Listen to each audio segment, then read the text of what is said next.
Morning Sanjeev ji, पहले तो आप बताएं कि आप आज थोड़े डिसअपॉइंटेड हैं या एक नई एनर्जी के साथ आए हैं। थोड़े से तो हिंदुस्तानी इस वक्त डिसअपॉइंटेड हैं, लेकिन ऑफ कोर्स जो चीज अच्छी थी, जो जिन क्रिकेटर्स ने, जिन स्पोर्ट्समैन ने अच्छा खेला, उनकी तारीफ भी है। बिल्कुल बिल्कुल प्रियंका जी, गुड मॉर्निंग आपको, डिप्टी और अभिषेक को। बहुत डिसअपॉइंटेड, हमने क्या सोचा था और क्या हो गया।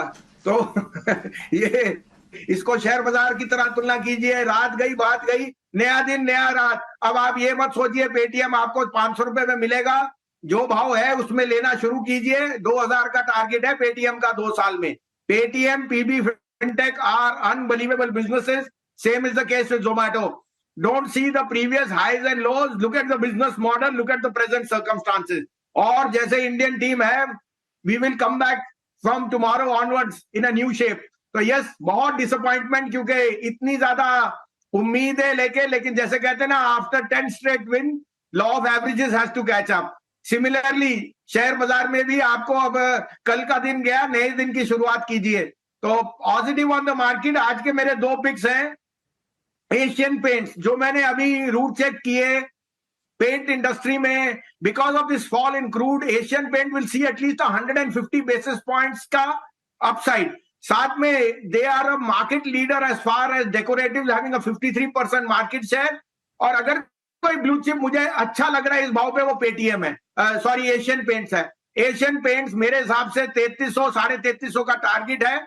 आपको 3100 का स्टॉप लॉस रखना है। ब्लूएस्ट ऑफ ब्लू चिप, जो मार्केट शेयर गेन कर रहा है और अभी इनपुट कॉस्ट है fallen.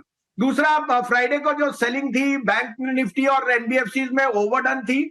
I will now put my money और एलएनटी फाइनेंस। एलएनटी फाइनेंस के last 3 quarters have been the strongest in the last 4 years. और कोई दो राय नहीं, जिस तरह से मैनेजमेंट ऑप्टिमिस्टिक है, 25 basis points of credit cost increase will not mitigate their loan growth. And you know, they are the largest players in the 2-wheeler 3-wheeler segment, जहां पे बहुत स्ट्रॉन्ग ग्रोथ है। उनके निम्स भी अच्छे हैं। तो 148 150 वापस मुझे दिखता है 136 का स्टॉप लॉस। अगर तो घंटे भर ठीक है। ये 2 शेयर एल&टी फाइनेंस होल्डिंग और एशियन पेंट्स पर भरोसा भसीन साहब को। और एशियन पेंट्स पर हमने देखा था कि थोड़े से ना प्राइस कट की खबर आई थी, बावजूद इसके शेयर चला था, क्योंकि क्रूड में हमने ठीक ठाक नरमी देख ली थी। भसीन साहब, क्रिकेट वाली चर्चा को तो क्या ही आगे बढ़ाना है, और आप तो बिल्कुल इंट्राडे प्ले करने में यकीन कर रहे हैं। तो इंट्राडे के लिए अगर स्टॉक्स चुनने हो तो आपकी नजर कहां पर है? तो इंट्राडे में तो आपको दिख ही रहा है कि आरईसी पीएफसी और रोल पे हैं। बीईएल ले लीजिए, कहीं भी डिक्लाइन मिले।